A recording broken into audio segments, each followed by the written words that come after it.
Well, happy Wednesday, everybody. It's so nice to be with you tonight. I think the Wednesday evening service is just my favorite time of the week.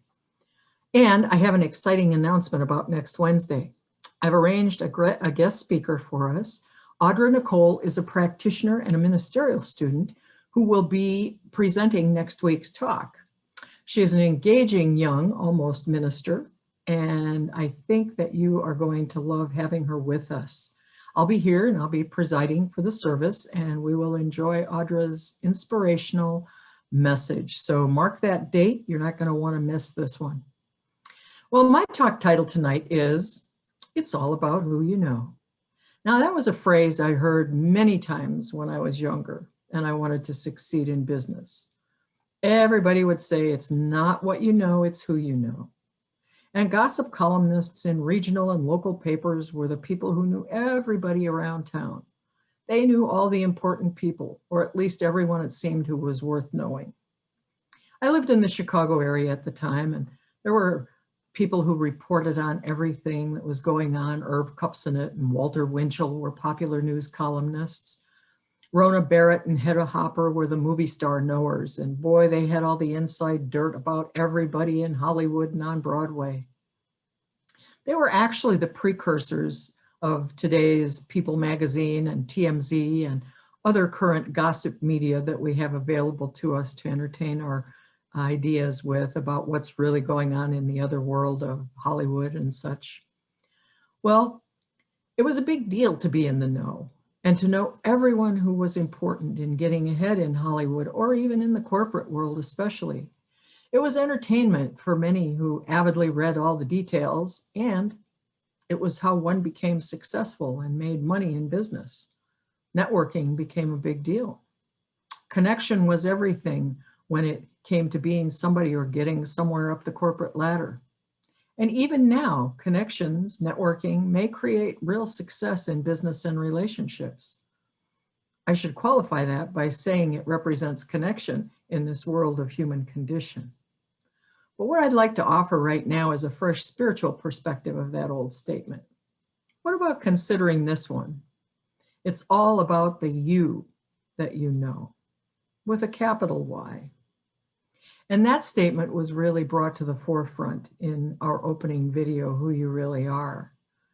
The message in that video is compelling, I think. Who you really are is an individuated creation of the divine.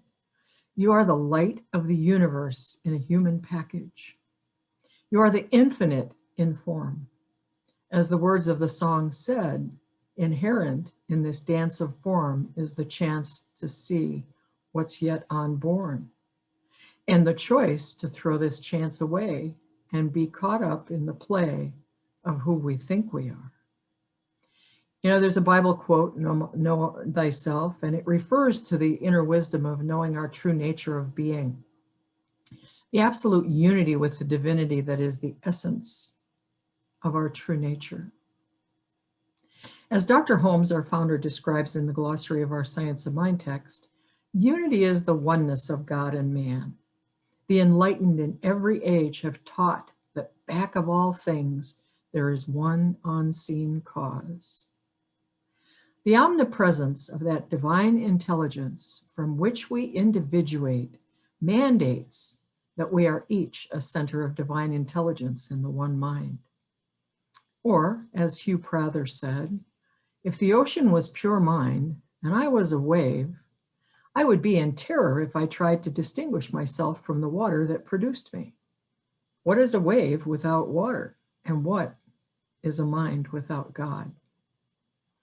As divine centers of intelligence, we are intimately connected to the indwelling spirit that exists within each of us. To spend time with that inner wisdom and love is to know the real you that connects, motivates, and sustains. Our Declaration of Principles, what we believe, that originated with Dr. Holmes in 1927 states, we believe in the unity of all life and that the highest God and the innermost God is one God. And we believe that God is personal to all who feel this indwelling presence. The stronger our connection to spirit, the stronger we feel that indwelling presence, the greater recognition we have of the infinite possibilities that exist in our mind and imagination as that indwelling creative power inspires us. We simply have to be open to receive that inspiration. Again, from the Science of Mind text, Dr. Holmes writes, "As I become conscious of my oneness with good, I am filled with enthusiasm and a sense of energy and vitality.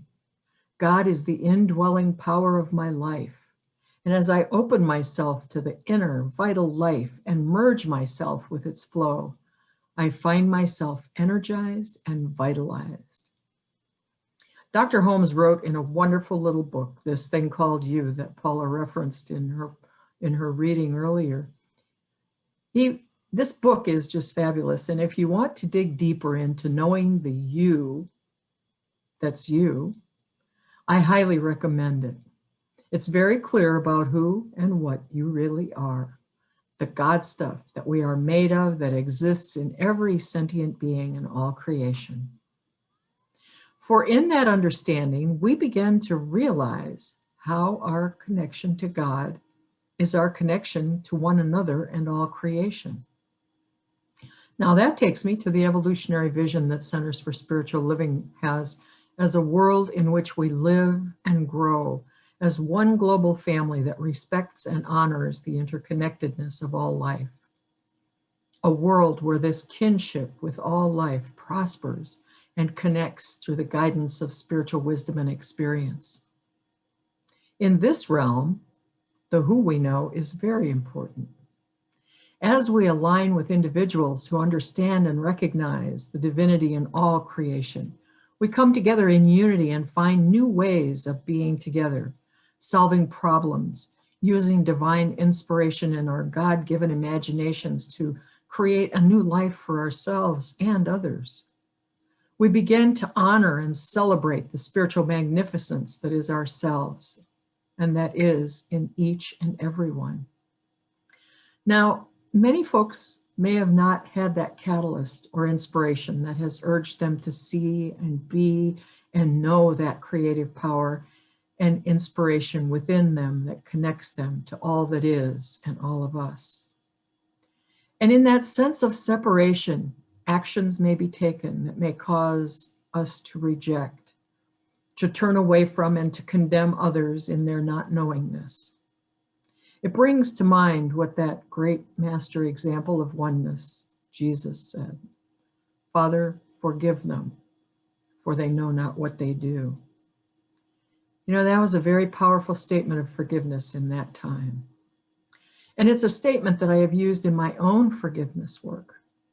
For I truly believe that many of the injuries, hurts, and abuses we may have encountered in life originated from others, from the not knowingness. I know that many of the hurts and poor reactions I created for others in my life originated from that place of not knowingness.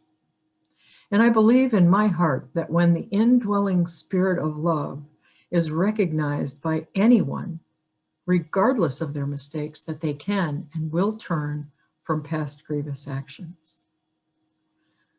Sometimes we don't take life-threatening actions towards others. Sometimes it's just small infractions. The discounting of anything that seems like the other, whether that may be race, gender, ethnicities, age, religious teachings, physical challenges, or anything that we don't know, understand, or have not had communication or interaction with that seems threatening or foreign to us. It can be the microaggressions of assuming that someone is different so they can't possibly be capable of something that we take as ordinary, like reading or writing our language. It can be not saying the names of those who have been killed by brutal acts of racial discrimination, hatred, and violence. Breonna Taylor, George Floyd, Tamir Rice, and Freddie Gray, just to name a few. The power of forgiveness is enormous, and the forgiveness for the not knowingness engaged for our own and others not knowing does not excuse our errors. Rather, it recognizes that we are still learning and becoming aware of how we can know, do, and be more in a world that works for everyone. It opens the door for us to be vehicles of the infinite love that exists within us, and to consciously choose to be free of the cycle of bondage and misidentity. It is the path that allows us to wake from the dream and really realize the truth of one's being, to see what is seeing this me and you, and to know who we really are and how connected we are to each other. We can begin right where we are, as Dr. Holmes often suggested. We're never bound by past choices or actions, and we're always fully capable of making a new choice. It just takes the awareness and the desire to do so. So I'd like to close with just a few inspired words. This is again from Hugh Prather. And he writes, "The fatal mistake is waiting for life's circumstances to be right before we begin. Simply begin with your heart. Look deeply into it and trust what you feel. Practice knowing, and you will know." And to that, I add this thought from Rumi. Yesterday, I was clever, so I wanted to change the world. Today, I am wise, so I want to change myself. As you seek to change yourself, you will know the truth of the you that is you. And you will find others who know the truth of the you that they are too. And that love that is the truth of who all of us are will prevail, and the world will change. And so it is, my friends. And so, as is our custom, I would just like to offer a prayer right now. I'd like to offer this prayer to bring to mind that one that is the only infinite loving presence in the universe, the creator of all life, the source of everything that is, ever has been, or ever will be. That infinite divine essence that exists within each of us, that is the absolute love from which we have been originated, and that radiates in and through our beings. I know that that love is all that there is, and I know that that love supersedes all other thoughts, disturbances, choices, for when we turn to love, love must always prevail. And so I speak a blessing of love on each and every being here tonight, and those who are not here, and anyone who, in the sound of my voice, hears this message at any time, knowing that they must too be loved, and that they are loved, and that they will know love in themselves as they allow themselves to receive, forgive, and give love unconditionally to everyone. And knowing that this is the greatest gift that we have to give in this form that we reside in, I simply speak this word of love, showering it upon the entire sea of humanity, knowing that my word cannot return void, for it is already done in the law of mind as I release it right now. And that law always says, yes, my beloveds, yes. And so it is. And it is now time for our offertory. And so I'd just like for you to take your gift, your intention of your gift, the gift of love that comes from you, straight from your heart, and just place it in your hands. And with me, you can say our little affirmation. I know my good, and I share it with love. And again, I know my good, and I share it with love. So I just want to give great thanks for all of the gifts that we've received to keep our center going. We've been truly blessed through this time of challenge in the world, and we continue, and it's your gifts that allow this center to keep going and for us to have our services and everything that we do throughout the week and throughout the month to keep ourselves connected in this one light that we all share and live and move and have our being in. So I just bless these gifts. I bless these gifts. I bless the generosity of each and every person who has gifted their time, their talent, their treasure, their heartbeat of love that is the greatest gift of all. And I know that it returns to the giver, it multiplies, and it goes forth to do good works in the world. And so it is. And now it's time for our candle lighting service. So, Miss Paula, would you be so kind? And so in this particular service, we light the flames of all faith. And so as Paula lights this flame of the candle, I'll read these words to you, and you may just take a soft focus on the candle and consider all this. We perform this ceremony to promote the universal consciousness of life, which acknowledges that all peoples and all faiths, all sentient beings come from the one great universal presence, which we call spirit. Fundamental to this truth is the unifying nature of all religious thought and experience, which we honor here today. We light a candle for the Tao, honoring the universal path of harmony and equilibrium, the natural way. We light a candle for the shamanic traditions, honoring the beliefs and practices of all indigenous peoples, the way of primal spirituality. We light a candle for Hinduism, honoring the path of knowledge, action, and devotion. We light this candle for Judaism, honoring the ethical path of living by sacred law.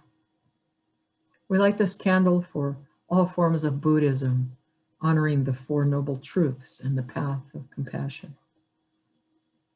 We light this candle for all forms of Christianity, honoring the Christ consciousness as the path of love. We light a candle for all forms of Islam, honoring the path of submission to the will of God as the highest calling. We light a candle for the universalistic religion of Baha'i, honoring the path of unity and peace. We light a candle for all forms of new thought, honoring the metaphysical path of mental healing through the practice of universal spiritual principles. And we light a candle for all those who are yet unaware of the power and presence of spirit in their lives, and for the space that we are holding for them at this center. And we light the candle for all religions unnamed in this ceremony. And most of all, we light this candle for love. For love is the healing essence of all life. And so with that thought in mind, I just invite us to place our hands over our heart and to feel that love within, that absolute love that is filling our heart center and overflowing into our hands. And as we place them out in front of ourselves, we just let that love flow right into our hands to overflowing. And we go 1, 2, 3, and whoosh. And that love goes out into our homes, our neighborhoods, our community. It goes across the country, around the globe, and out into the cosmos and beyond the beyond the beyond. And so it is, my friends. Happy Wednesday.